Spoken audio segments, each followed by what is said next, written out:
Welcome back to another Boxscore Geeks show. We almost have a full deck, full house, full something this week because it has just been nuts. We're going to talk the NBA draft, NBA trades, NBA awards.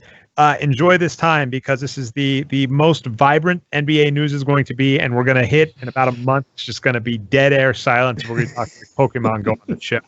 So anyway, I'm your host, Dre Alvarez. You can find me on Twitter as Nerd Numbers. As I mentioned, full house. So we've got co-host Patrick Minton back on the show finally, NBA Geek. Say hey, Patrick. Hey, guys. I'm sorry I'm not visible. I'm the silent call-in guy on your local sports talk radio show today. And then, of course, third co-host, Andrew Sutton. Say hey, Andrew. Hey, I'm just trying to get a 10-day contract for the Rockets. That's I was going to say the funny news was what Vince Carter said he would be open to getting like signed to the Warriors, and I was like, yeah, the Warriors could sign me too. I'd like to sit on the edge of the bench, see some great NBA title. That sounds like a good deal. We are produced by Brian Foster, who's having technical difficulties, so he is a ghost. I didn't really explain this last week. Basically, all of us can hear Brian. You can't. So if at any point in the show, any of us kind of stalls for a second and sounds much smarter after that little break, it's because Brian's not here. But anyway, I want to start with a segment. Andrew, I've been wanting to do this one for a bit. It's called Andrew is Right. I think I joked about it a few shows back because I think at the beginning of the season last year, you were really high on the Rockets. And I basically said two things. I did cover my bases. I said I didn't buy that the the Rockets had upgraded themselves enough. Apparently, D'Antoni and Ariza coming back was enough, but is what it is. I basically said they hadn't upgraded enough for me to believe they would be a contender. And I would gladly say when I was wrong. Of course, James Harden is point guard, an amazing success, MVP viable candidate. He was my front runner. And then you pivoted and said, actually, no, Westbrook was obviously going to win the MVP.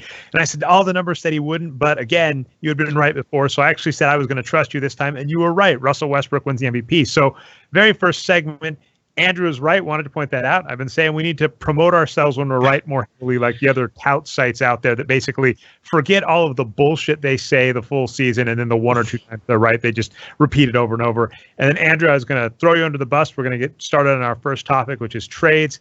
How are you feeling about Chris Paul going to the Rockets? First off, I want to rename that and call it Andrew should have put some money down on that. But right off, second seed in the West. I mean, I feel like Golden State's going to be the front runner no matter what happens this offseason. So we saw this year, Kevin Durant could literally sit out a quarter of the season, and Steph Curry could literally still come back from injury for a quarter of the season, and that team would be the fourth best team of all time in NBA history. Yeah. I agree with that. So second best team in the NBA. Oh, wow. And I mean, I was about to make the flippant comment about the East, but obviously we don't think anybody in the East is coming near to that 60 echelon. Okay, so that's the first major trade. Obviously, we're talking CP3.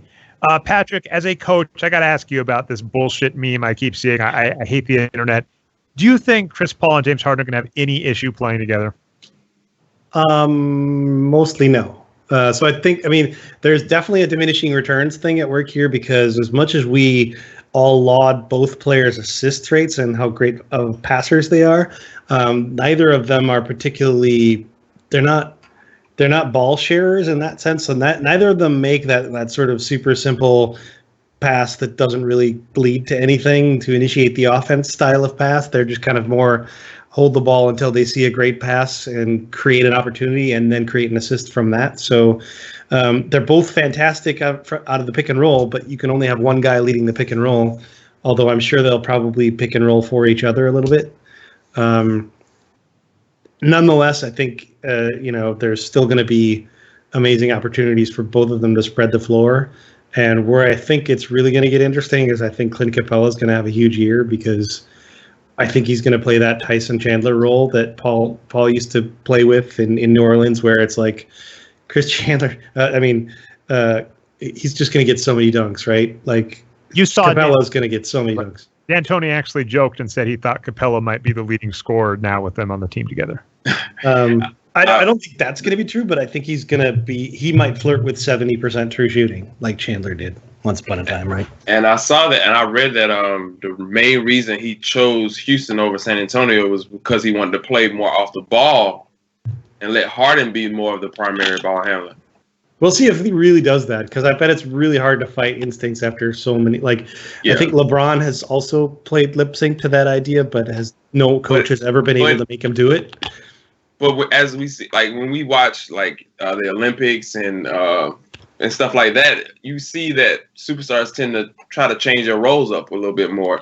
Mm-hmm. And I've seen Chris Paul give the ball up for guys like LeBron and Westbrook. So I could possibly see him switching up his role and being more like a 3-and-D type of point guard. Yeah, the question is whether that's his best role. I think actually the Rockets would be better if Harden played more off ball, as good as he is as well. But I honestly don't think it's going to matter. I think both of them are just going to just give up what they need to give up. And like people talk about Beverly being first team all defense, but Paul is also a beastly defensive player. So even if it's that sort of marginal improvement of, you still have the same caliber of defense that you had with Beverly, but now you have like all NBA level offense coming with it. There's going to be diminishing returns, but to say they can't coexist is ridiculous. Well, what's so Brian just said it's the best backcourt in the league. It's not even close. And then that is true. I think the only thing that's really going to dig him is Chris Paul's age. Like this, if Chris Paul was a little younger, this is one of those could be great forever, but we'll see. Well, let's wait and see what happens, right? So for instance, I think San Antonio has a shitload of cap space. Things might happen there. Trades might happen. Basically, you got Kawhi Leonard playing in San Antonio, so there's probably at least 10 trades you could think of where, okay, I pair that guy with Kawhi Leonard, and suddenly that's better, right? DeAndre Jordan's on the open. Yeah, so let's talk a little bit about this craziness, because you had some insider, at least stuff you'd been reading, Patrick. So I've always joked in a not funny, haha way, that Doc Rivers was going to cost this team. I kept pointing out that their record might not have improved greatly beyond what it was, but with how good that team was, Doc Rivers' stupid coaching decisions, Doc Rivers' stupid GM decisions were going to cost them something. And I'd argue they probably lost a playoff round or two that they shouldn't have, because, that beyond their big three, beyond Blake Griffin, Chris Paul, and DeAndre Jordan, that team was filled up with some terrible players. And then, unfortunately, Blake Griffin as the kind of harrowing everybody who's super high on Embiid. Don't forget, there have been super great, amazing rookies that just never lived up to their potential because they couldn't stay healthy. So, wait a bit. But, Doc Rivers clearly cost that. You said you saw some stuff that basically said the reason Chris Paul kind of opted out was essentially Doc Rivers. Yeah, it's a Facebook page from Michael Reeves of ESPN, who used to be at Fox Sports in Los Angeles for like 10 years. So, he claims he has knowledge about some trade that Doc Rivers said no to, and then that pissed off Chris Paul, and Chris Paul hates Doc Rivers. And who knows what the real inside rumor is, but just from watching them interact and from what we know about how Doc Rivers handles a franchise, basically looking at his history of trades and acquisitions, it's not a big stretch of the imagination for me to believe that Chris Paul either doesn't like Doc Rivers, or maybe more simply and blandly and professionally doesn't believe Doc Rivers can lead a franchise to a championship. Well, it was more so that he felt that he valued keeping his son on the team versus winning. Yeah, and because the reason he turned down the trade was because his son was a part of the trade, and he thought it was an obvious get for us to get Melo versus keeping your son on the team. To be fair, I will say that there are two players, and I'd be curious on your opinions. This kind of falls under the category of trade that's probably going to happen, although we haven't seen it yet. Two players that are on the trading radar that just baffle me at the moment are Carmelo Anthony and Paul George. Carmelo Anthony, we've always said he's kind of overrated, but it is just worth noting, played his best ball of his career on the Knicks. At that level, he was a good, not great player. I actually said that I thought Carmelo Anthony could have won a title with Braun and Wade. Obviously, with Melo being the distant third, but those three could have potentially won a title. But he's been injured, right? I think a few seasons back, right? Patrick got injured right before the All-Star break and kept playing through injury. He hasn't been playing up to stuff. His shooting was horrible last season. He was like a 54% true shooter in a league that shoots 56% on average now. I don't see Melo doing anything. So I keep seeing all these trades. Melo and Wade are going to opt out, and I'm like, why does anybody think Melo or Wade means a damn thing at $20 million a year to any franchise? And the other is Paul George. I'd be really curious. So like, I'll let Andrew in first. Am I smoking crazy pills, drinking what's the phrase from Zoolander? Drinking?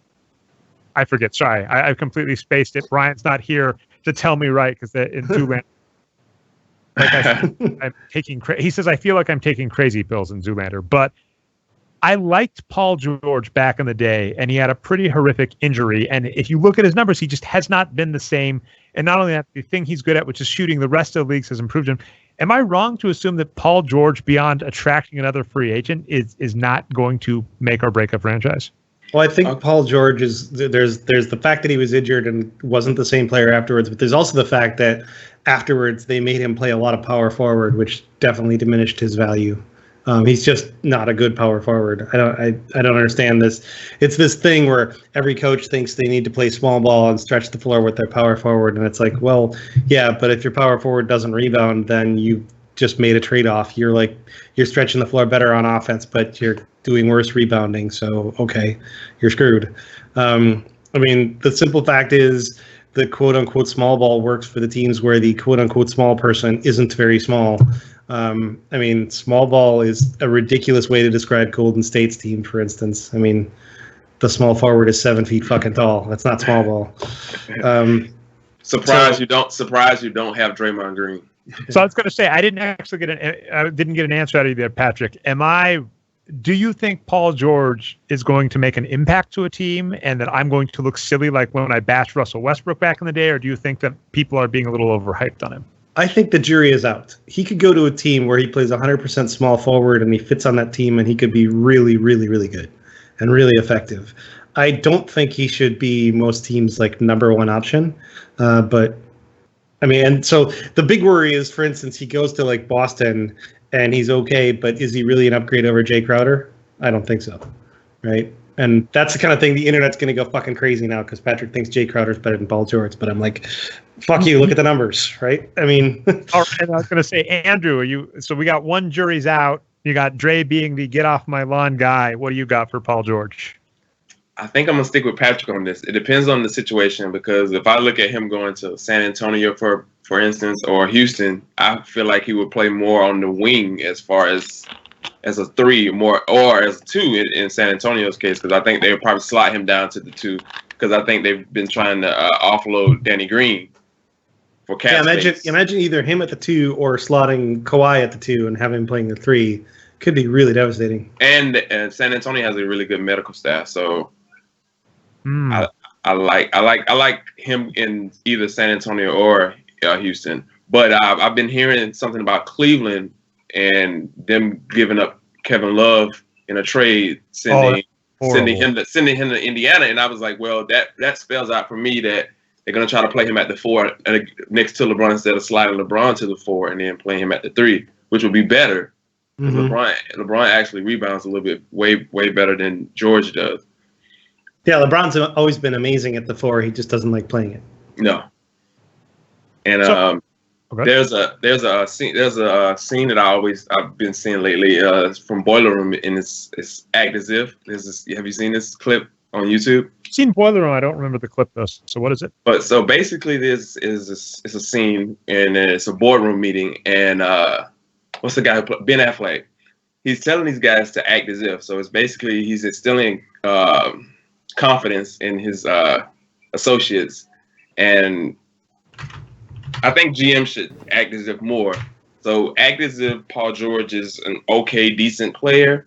So your trades and how much you will pay him in the future should adjust accordingly to acting as if he's this slightly above average player if you play him at the 3. Because he's never. So Brian's note in response to that is just he thinks that Paul George's cost is going to be too high. That's an interesting one because I think the one advantage, we were just talking Jay Crowder, most teams can find their way into 1 or 2 undervalued assets. Either they're just not valued by the market appropriately or they're on a rookie deal.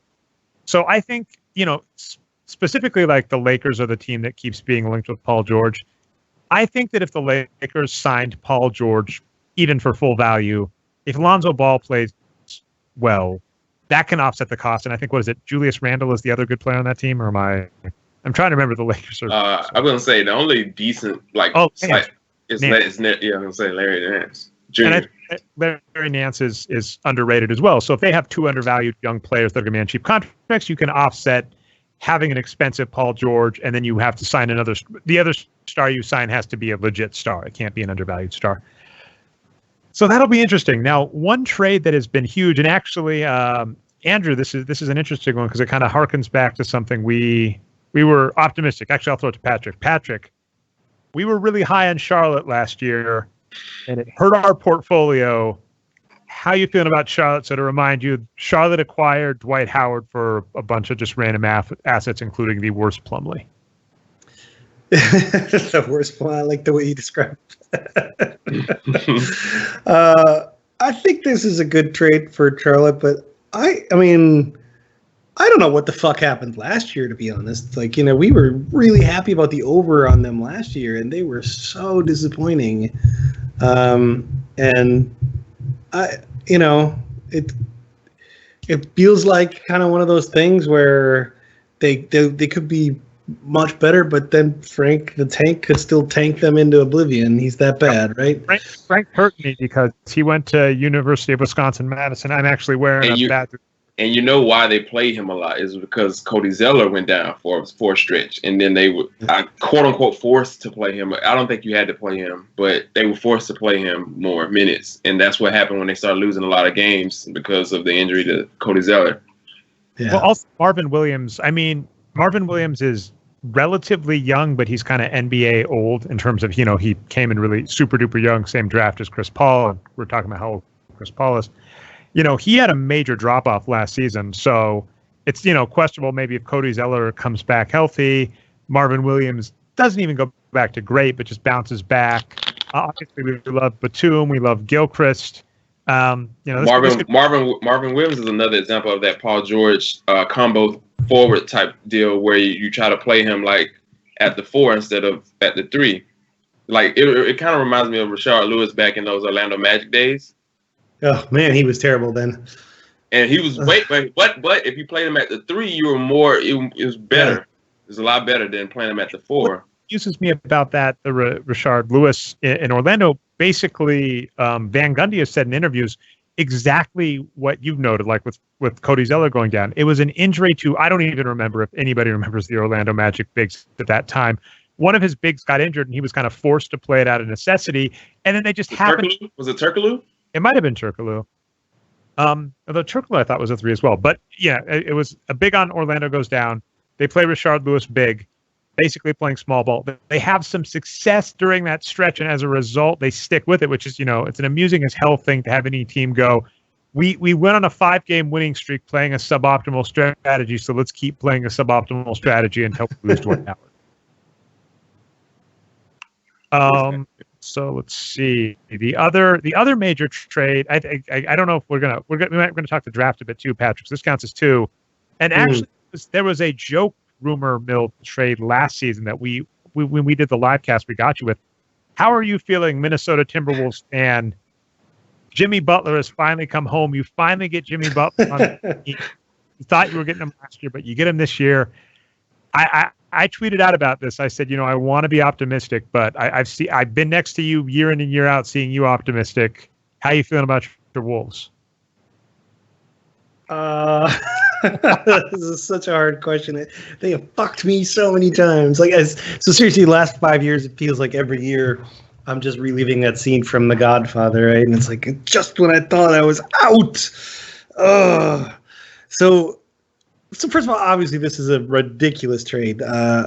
We've been scratching our heads. None of us have any fucking idea what I can't even remember which Paxson brother runs that damn franchise. What were they thinking? This guy is a top 5 NBA player. They traded him for, Zach LaVine, who's coming off an ACL, Chris Dunn, who has done fuck all, and the right to or the swapping of the picks. So when I heard the first version of it, I was like, that's a great trade, man. All they had to do is give up a draft pick and 2 players. Then later I found out, wait, what? We get a draft pick back? And then I was like, what is going on? But then I guess I heard like the when it was all going down, there was this rumors of like that it wasn't coming together because Chicago insisted on Zach LaVine. And in my head, I'm thinking it's like Rubio plus whatever, and Chicago saying, and we want Zach LaVine. And then later I found out, no, Chicago wanted LaVine instead of Rubio. And I'm just like, okay, I'll take that deal. It's kind of crazy. And I really don't know, like, especially when you look at the haul that LA got for a player where they had zero leverage. They had no leverage whatsoever. Like, they were literally kind of just doing Houston and Chris Paul a favor. And then you look at the haul that other teams have gotten for these types of players, and it still baffles my mind. Having said all that, Zach, I feel like Andrew Wiggins is like the new version of Harrison Barnes. Like, he is that player who's going to get a lot of minutes and a lot of shots that he should not take and that he should not play, and it's going to drag that team down. And in addition, they have no bench. So I think there's still things to see. Like, obviously, between Cat, Rubio, Butler, and Deng, that's 4 pretty good starters, but that 5th starter spot is really weak. They have no bench. Like, if the over comes in at like 55, I would want to take the under on that really hard. Oh, 55 would seem really high. I mean, I think do you But you know how Vegas does these things, right? Vegas just goes nuts, right? And the lines can sometimes be insane. It was 41 last year. How the hell did I buy on that? I guess that is true. And I mean, I think you actually had a really astute point, which is kind of funny. This is a weird kind of theory I've had about sports for a while. You basically pointed out that they're probably not going to trade Rubio, and it's not because they're competent. It's because the rest of the league is stupid. You basically said you don't think people are willing to offer enough for Rubio. And in fact, this is one of the few cases where like they're like, okay, we'll offer you Rubio for Butler for the things to match. And they were like, haha, no, we want this horrible rookie instead, or not rookie, young player. So your kind of point is, on the one hand, Rubio's name has been on the trading block year after year after year, but he keeps sticking around and we love him. And actually, I mean, works spectacularly well now. You know, if Rubio doesn't shoot, he's a fantastic player. Now that you've added one more potent player on offense, that's even better. Yeah. But they might just keep Rubio because they're not going to get an offer for him. The sad part for us, of course, is if they were just willing to cash in Wiggins for anything, that team could go from good to great in a heartbeat. I mean, and that's why it's hard to measure how good front offices are, because they want to get rid of Rubio, but no one's biting. So how do you judge that? Do you judge them by saying, "Oh, they're bad because they want to get rid of them," or do you not give them a great period because nothing happened, so they get to slide? Yeah, it falls under like injury as well, because what we ideally need, here's an example, because we talked Ainge a little bit pre-show, and I might let you bash him a little more, Andrew, which I'm fine with. You know, what Patrick noted pre-show, I'm sorry, I'm stealing both your arguments, so I'm basically That's cool. I'm just saying the entire argument for everybody, and I'll let him jump in.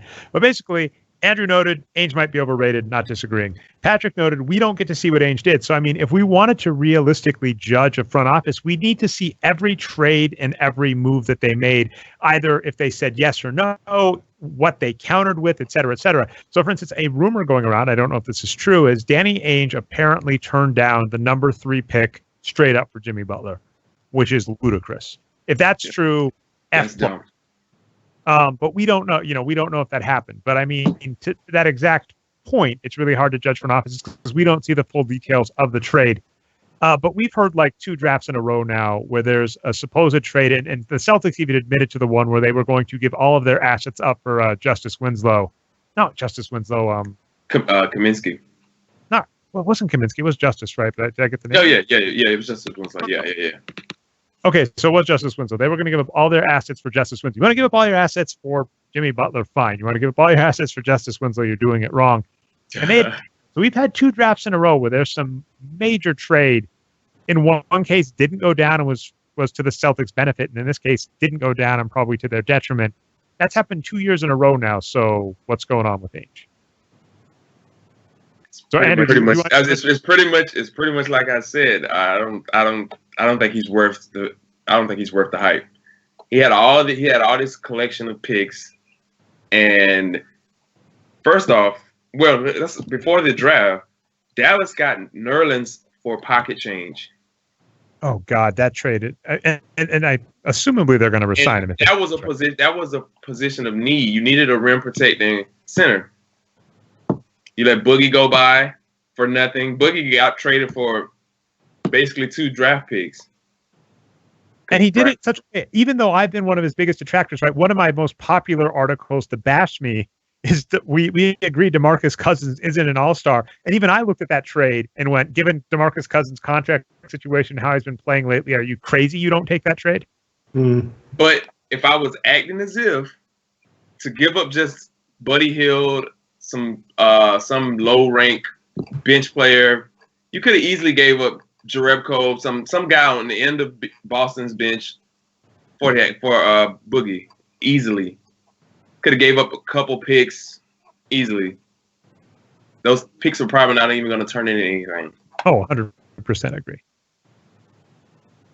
So, I mean, yeah, and then I think I stole your counter argument, Patrick, in the intro, but I think we can probably wrap up Ainge if you have anything else to say on him. I don't have anything more to say right now, but I think we've hashed that over a lot of times over a lot of years. I don't necessarily know if I have too much to say about the draft itself. I'll be honest, I was on a plane for it, which was more than fine. I can recap the draft very quickly. All right. So what do you got about the draft? Beyond what I already said, which is the Wolves easily won it. Wolves win the draft. Draft winners, owners, draft losers, players. Yeah. It's very easy. Yeah, that's fair enough. Although what I'll say is, I mean, I really like Ainge trading down. That it's surprising that maneuver is so wise. Like, why wouldn't you turn a top 3 pick into 2 top 3 picks? He can arguably do that next season, right? He could turn But given what Minnesota did, it's kind of like you could have got those 2 picks and traded them for Butler. He could have traded one of those picks for Butler and still had a number 1 pick going forward. Actually, what I was going to say, I did want to clarify a piece I wrote forever ago, it was 2 weeks ago now, where I had 2 points in NBA history where the Celtics were, in my opinion, in the same spot as another team. I actually really loved it. I was a little mad at the 76ers for being off by a year, but I basically compared Boston to Seattle and then compared Boston to the Philadelphia 76ers. And what I basically said is they were in the exact same position as these other teams that followed the tank and acquire draft picks model. And one of those tank and acquire draft pick models succeeded, right? The Thunder are like the only case in NBA history of completely rebuild from draft picks and succeed. I've noted that Tim Duncan does not count because David Robinson was on that team. And what I said is, what they did is they traded all their draft picks for Kevin Garnett and Ray Allen and won. And then later they didn't trade their draft picks, but they acquired Isaiah Thomas and Jay Crowder and one other guy, I think, and won. And I had some people know, well, they still tank, don't count. And all I wanted to say is, what I'm clarifying to people is, in the NBA, it is fantastic to acquire draft picks and use those in the future. And you were saying the act as if, Andrew, right? This is what San Antonio does. Act as if that number 15 pick you get is an above average player that you are going to slowly build into your system that might be good one day and might be bad one day, right? Just look at the difference between Thiago Splitter and Kawhi, right? They basically handled both of them the exact same way. Slowly ramp them up, slowly move them to their system. One of them worked, he turns into a star. One of them doesn't, they trade him off for a few. Exactly. So that's the act as if. But all I was saying is that in the NBA, it is obvious that one of the models and one of the most important models to success is to actually acquire veterans and play them. And that even if you argue that the Celtics were tanking, it is so foolish of people not to think that the right maneuver to take is to acquire veterans and keep going. And that was all I wanted to say, because I find I always end up in this argument where I say, you don't need to tank to succeed. And people say, but that team still tanked. And I go, yes, but their tanking is not why they picked up Isaiah Thomas for nothing. Their tanking is not why they traded for Jay Crowder. Their tanking got them some picks, and those picks might be good someday. But the fact that they were willing to proactively make trades for veterans is why they are succeeding in the NBA, and that has always been the case for every team except the Oklahoma City Thunder. Yeah, you always want certainty, and with draft picks, you're getting everything but certainty. Exactly. Okay, so do we have? I was going to say, Patrick, anything more to say on the draft? Did you fall at all for the hype about Lonzo Ball maybe not going number 2, and then of course everything turned out exactly as it was kind of forced before the draft started? I don't really know a ton about college basketball, to be honest. So I don't have a lot to say. But just looking purely at the numbers, it sure does look like Lonzo Ball is going to be a solid NBA player. Seemed like absolutely the right choice at number 2. And regarding the stuff with his father, I mean, I'm pretty sure if you were in a random room with 20 draft prospects, there'd be 20 pain in the ass fathers to deal with, or friends, or I mean, or friends, or the player. Yeah, or the player. Yeah, I mean, like, so for instance, Rich Paul and LeBron James have been like best friends since they were like 12 or whatever, and by all accounts, he's a perfectly capable and great agent. But if you're the team that actually wants to deal with LeBron James, I bet you consider him a big pain in the ass, because he's just an extra person who wants something from you, right? Who's kind of getting in, like, the owners want exclusive control over the players and their lives. And anything that gets in that way is considered a quote unquote bad influence. But it's all bullshit, right? I mean, but like LeVar Ball, by all intents, seems like a crazy person. But at the end of the day, he also seems like he's a father who's totally looking out for his kid. So, I think the shoe deal is terrible, but and then it's a black man. So normally, with these players, it's more on the mother. So she's a little less threatening as far as versus this big 6'6", 250, 60-pound man. Is like really boisterous, and it kind of scares people, I guess. Yeah, I mean, we haven't even talked that at all, but I actually 100% agree. And then I was about to say, we bring up the ESPN 30 for 30 all the time. Broke. I mean, the college system is rigged in such a way that you're not really able to get you're not allowed to get pro bono professional help, which is ludicrous, right? In any other field, I could go somewhere. I've mentioned this before. Like before college, I could go to a business center, and if they thought I had a decent chance of getting a computer science degree, they might even say, look, we're not even going to charge you. We'll give you advice. We'll tell you which tests to take. We'll tell you which classes to take, because someday you might turn into an engineer that will help us out. There's no problem with that. You're not allowed to do that with the NCAA model, right? If I have exposure to agents or NBA teams, I can lose my scholarship. So the fact that Lonzo Ball has his dad looking out for him in this way, well, they've set up the rules. So that's like the only person you're allowed to get away with having give you advice. So it's kind of like, and then as you said back, Patrick, it's insidious too, because the reason they do that is they don't want you coming in with a skilled 6-figure a year agent, lawyer, whatever, who says, now, wait a minute. They want you coming in completely naive. So is what it is. Yeah. All right, so I'd argue probably the most boring subject to end up on, but it's fun, although one of them I'm just scratching my head, is the awards. So I want to talk one first really quick, which was surprising me. So Eric, not Bledsoe. Gordon.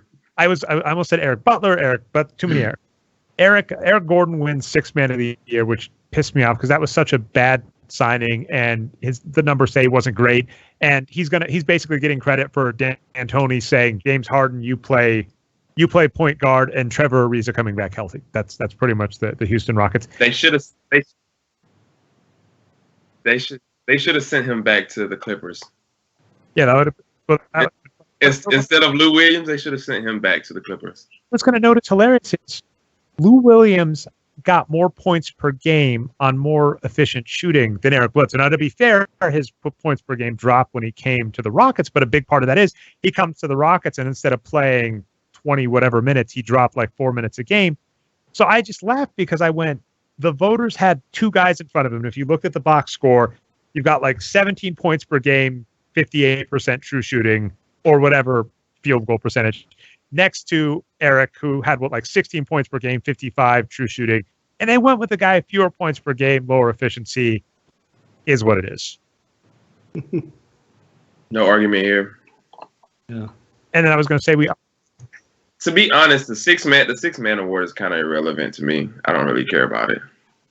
It's always been a bullshit award. Yeah. Well, and I just realized no one could hear Brian, but Brian argued it should have been Andre Iguodala. And I mean, of course, the reason Andre Iguodala doesn't get any consideration is because the Warriors are blowing out teams by 20 points a game. Need to play Iguodala more than 20 minutes, and because of that, he's not his numbers aren't going to be as high. I mean, to be honest, it could have been Iguodala like 3 years in a row. Oh, absolutely.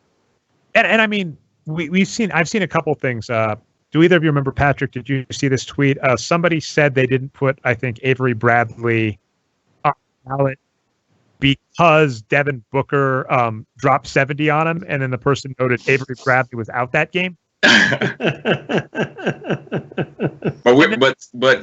the analysts are supposed to watch the game. Well, and then I actually liked the guy and didn't mind his picks. So Steve Kyler over at Basketball Insider, top three were Hassan Whiteside, Kawhi, and Rudy Gobert. And I think Rudy Gobert's first. I love Rudy Gobert. So he puts those as his top three. And I actually think all three of those names are perfectly valid Defensive Player of the Year award. And his argument was, I don't think I think Draymond Green is a dirty player, and so I'm not going to vote for him for Defensive Player of the Year. I actually completely agree with both of those arguments. But, the funny part is you do have voters that have spurious reasoning for how they're voting on these awards. Yeah. I mean, yeah. I don't even know how they decide who gets votes. It's just ridiculous. Why isn't Defensive Player of the Year just not Kawhi every year? I don't get it. I don't get it. I think Rudy Gobert is a perfectly defensible choice too. Oh yeah. I agree. I agree with that one. Him or Whiteside. I can give also a very boring kind of response, which is, the NBA has had these awards for decades now, and the league has expanded from, I think 23 teams after the merger to 25 at some point now, up to 30. And, baseball even does a better job, where baseball, because they have two leagues, they give out basically a best batter award for each league and then a best pitcher award for each league. And, the NBA, the fact that we only have one MVP, one Defensive Player of the Year, et cetera, they're just it is very rare that there aren't multiple names that I will shrug my shoulders at. And that happened this year with Russell Westbrook, right? Russell Westbrook won the award. I'd argue it should have gone to Gobert, but I saw Russell Westbrook won the award and I said, yeah, that's fine. I've got no problem with that. Is the fact that American sports teams have two conferences, is that like government inspired, like political party inspired, Democrat, Republican? Like, why do we have two conferences? It's like overseas, they just have one league. I mean, this is just a table. That's actually a good question. I have no idea. I know football makes sense, right? Because they actually had the AFL and the NFL. I know. Back in the day, it was travel was a part of it, but we have planes now we can get to places in reasonable time now. I have never looked up. Well, plus you have things like Memphis and the Western Conference, which is like, I mean, it's not really saving anyone on travel time. Huh. Well, if anybody who's watching the show knows, if Memphis is in the West, in the West, then Milwaukee should be in the West, right? Brian's arguing that it's apparently for regional rivalry, which we've seen back. I mean, the NBA back in the day had like territorial. But wouldn't you want, as a league, wouldn't you want a potential LA final, like Laker versus Clipper final? Like, wouldn't you want that as a potential thing, or Brooklyn versus New York potentially? We've seen the NBA does not. I'm just saying, as far as like money making potential. Well, I mean, I remember back when the Lakers blew that 3-1 lead to the Suns, the NBA commercials, they were going nuts about Clippers versus Lakers. They had like commercials that were like, when your away game is at home or something like that. So they clearly that. But then, of course, I think sports always has this weird thing where nobody wants to change rules and et cetera, et cetera. So I'm trying to think. Malcolm Brogdon winning Rookie of the Year. Somebody made. So is it funny that I write a blog about basketball and I was like, who the fuck is Malcolm Brogdon? Malcolm Brogdon is like the least interesting rookie of the year pick in the last 50 years. I saw that tweet that Dre put up, and that this was like something about the age of the rookie team. The all-rookie team, like the youngest player on the all-rookie team is like 23 or 24. Nikola Jokic is like 21. So it's like if you're going to give the Rookie of the Year award to like a 24-year-old, why don't you just give it to Jokic? Is my opinion. But you just got to draft a freshman. Yeah. I mean, it's just like this has been one of the worst rookie years in my memory. I mean, it's terrible, right? I mean, who knows what they'll look like in 3 to 4 years, but just how they performed as rookies. I mean that Wiggins year is kind of bad, given the expectation and just the hype. Oh yeah, remember they said, best draft ever, right? Yeah. Yeah. Jabari's been hurt a lot, and yeah. Jabari Parker. I mean, yeah, sure, they were pretty good and like on paper and stuff, but they just like, had no hype. No one got massive minutes. No one got hype. Like it was just, I mean, and Brogdon played for a team that won what, like 18 games. How did he not get 30 minutes a game? To be honest, I'm surprised Brogdon won it. To be honest, I thought Embiid was going to win because everyone just loves Embiid. It's going to be Star kind of for the same spillover thing where they were in love. And I mean, by the way, I got to get my this might come back to bite me. This is just like Paul George. Here's where I'm resting my flag, Patrick. You know, I'm the one who always puts like crazy claims out there where how I hate a player or whatever, and then it always comes back to bite us. But Paul George and the 76ers, I'm still amazed how hyped people are about a team where all of their amazing rookie talents have yet to play over 30 minutes a game for a complete NBA season. Simmons, Embiid, and Fultz have never played a full NBA season, and people are acting as if they're going to be doing better than the Celtics, which they are not. And I saw that Arturo put up. He had like his little already way too early like East playoff rankings, I guess, and he had him as an 8 seed. And I'm just like, I don't think so. Yeah, Arturo has a lot of fuzzy math around how players are going to improve, and it's true that young players tend to improve, but yeah, the injury issues are like no one can really say with any confidence that Embiid will ever be able to stay on the court. And Ben Simmons has got to be a giant question mark because A, he's never played in a regular season game, and B, he's coming off a ridiculous injury. Then you have another question mark in Fultz. Yeah. I was going to say, the one impressive part about Fultz, because Dave may or may not talk about this research at some point. He's got an upcoming paper where if you look at the win percentage of draft picks, essentially players on bad teams just don't get drafted. It doesn't happen. There have got to be so many players in NBA history that were reasonably good players that didn't even get looked at. I mean, because even the players that we consider underrated, like take, for example, Ben Wallace. Ben Wallace was still a good college player on a good college team. Just the college, I forget, it was like a D3 team or something. I was going to say it's D2 college, and most D2 college players don't even think about the NBA. No, I agree. But what I'm saying is, you look at how that his team performed, and at least it's a winner. So the fact that you have a player coming in on a team with a losing record gets drafted number 1, that's actually, I mean, I think it was a mistake, but it's actually impressive, although impressive in a bad way, because it means that the owners that are making these draft picks are getting worse, because we used to say yay points, rest in peace to Ethan Sherwood-Strauss from True Hoop. We used to note the yay points, but there always used to kind of be this caveat on yay points tied to a winning team or a big market or something. And this draft is the first one that, screw it, we're just going for the guy with the most points. We don't care if he's on a bad team. And that does not. I don't mind them picking Fultz. I don't really care because we don't know, so I don't really care. But if I'm acting as if draft picks are random variables, I don't like Philly's prospects as far as playoffs. AFC, they got to first win 30 games in a season first. Yes. Very dumb. When you look at, I mean, that what was so apparent this draft. I actually loved this draft for the. Oh, so I keep forgetting people can't hear Brian. I miss you.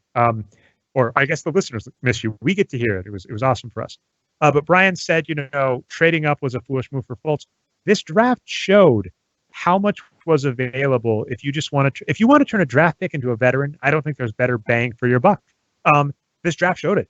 Any of these teams with the top 3 draft pick, if they wanted to target Chris Paul or Butler or DeAndre Jordan's allegedly on the block too, there were some bona fide stars on the block and accepted stars, right? We were noting this today, Brian and me on Twitter. DeAndre Jordan has a better per than Klay Thompson, which I laughed at. That was awesome. So even the people that think Klay is better than DeAndre Jordan, whatever. Teams that spend draft picks on trading up or higher draft picks, if you can get a veteran for it, do that instead. So, am I wrong in thinking that New York could get DeAndre Jordan for Porzingis? Like, I just think. Oh, straight up, easy. Yeah. Not even a question. Okay. Guys, I got to wrap it up, but I'm also the phone-in caller, so it should be easy for me to depart the show, and Brian shouldn't have to skip a beat as the producer. Hey, thank you for letting me James Harden the ball, Patrick, because with 3 of us on, I know that kind of one person has to talk to us, and you both let me hog the ball. So I'm the James Harden of the podcast. I'm okay with that. Cool. The MVP. All right. So I'm going to take off. I'm going to sign off, and you guys can wrap up the radio show. Be sure to give Mike Eves a shout out for his lovely Facebook post that has us all speculating about family feud between Doc Rivers and Chris Paul. And I'll see you guys next week, hopefully. Sounds good. That's awesome. It was great. Yeah, it was impressive. I guess it was fair, Brian. I don't know why I just said your name, because usually when I say the name, I'm expecting a response, and you can't respond, Brian. I guess it is only fair, Brian, at the first show we finally get all 4 back. Your computer just has to be broken, because we're not allowed to have all 4 on the show. Scheduling conflicts are always going to get in the way. All right, so I was going to say, Andrew, I'll let you end up with any speculations you want to be right about. Anything about? I think we hit everything. I mean, we didn't even talk. What most improved Giannis? That's fine. Duh. I mean, that's fine. Yeah. I don't really care too much about the awards. I think Eric Gordon over Iguodala is probably the only one I give a damn about. I was watching the Big 3 tournament thing. It started the same day that the awards was playing, so I was watching that. I was watching Deshaun Stevenson make a game-winning 3. Oh, it was actually exciting. I'm never really that hype. Brian is hype about Summer League, and I'm not. Oh yeah. I mean, to see Lonzo, I'm pro ball family, so. And then that's gonna be my shout out, LeVar Ball. He was on WWE, and it was amazing. It was amazing. I'm not a wrestling fan, so I watched it. Can I say something about this, because there was some controversy around it, which is BS. So, what's Lonzo's brother that was also on the show, on the WWE show? LaMelo. It would be nice if he got into the NBA, because I would like to actually see a good, Carmelo and Fab Melo, nothing. It'd be nice to have a good Melo in the NBA. Or a Melo you could root for, at least. But he said the N-word on air because they were getting hyped. And this came off as a controversy, which shocked the hell out of me, because if anybody is a fan of the WWE and WWE history, Vince McMahon used the N-word against his top black star that was supposed to be like the first black WWE wrestler to win the WWE title belts. The only one that's done that, by the way, is The Rock, and then they basically called him Samoan as soon as he did it. They ignored the African-American background. He did that on air to him, and then there was actually a sketch. Triple H, who is still a big name in the WWE, Paul Levesque's his real name, he went out in blackface once. So the WWE being shocked that one of the balls came on and a hypey thing used the N-word is controversial when you basically have C-level people that use that word legitimately I don't know. It's funny when people try and act outraged, maybe rightfully so, but then in defense of an industry that has been way more offensive. When people get when they get upset about this, it's usually white people, and I just feel like when white people get upset about this, it's like they wish they could say it too. Oh, it's a funny thing. Like, they're not mad because they're mad because they're like, wait a minute, why aren't we? Yeah, I hate to say it. That's pretty much spot on. I took us to a weird place, so I apologize. So, Brian, Andrew, if you have anything happen, I made it light. I made it light. All right, I'll see if Brian agrees. He's the editor. I'll get 2 shout-outs. They're both silly and make me seem like I'm a 6-year-old, but I got to see Lego Batman. Was fantastic. Really enjoyed it. As I've mentioned a few times on the show, I'm a new parent, so I'm now 6 months behind anything. So I'm really looking forward to seeing Wonder Woman in 6 months. I'm hearing great things. Also, Pokemon Go upgraded their gym system. Still has some bugs, but it's actually on the whole a much better system, although the raid system needs a lot of work that's going to work. So those are going to be my 2 shout-outs. Brian shouts out the Portland Trail Blazers Twitter for what specifically he'll have to tell me, but I'm actually going to disagree and say I got to give it to the Warriors. I'm sorry, Brian. I'm saying Brian is wrong to say Portland said anything better than this. If you missed this on Twitter today, the Warriors Twitter came out and said Chris Paul was down 3-1 to the Rockets and lost, and is now the Rockets. Oh, so Brian's saying it's not the official Warriors Twitter. If that had been the official Warriors Twitter, they would have won forever. So I'm going to let Brian tell me what the Blazers said to me specifically, and then I'll let that be. Oh, it's a secret. This is we not only hear what Brian is saying, but I can't even see it. So this is ridiculous anyway. Okay, I'll give one prediction, I guess. Philly won't be in the playoffs the next 2 years. I love it. I'm so on board. And I'm sorry if that prediction, Andrew, who, as we've said, you are our prognosticator. If that one crashes and burns, it's because I'm on board. It's my fault. We're gonna see which is true. Andrew being right about things, or Dre picking the wrong, hill to die on. We're gonna see what holds up, because both of those seem to be true.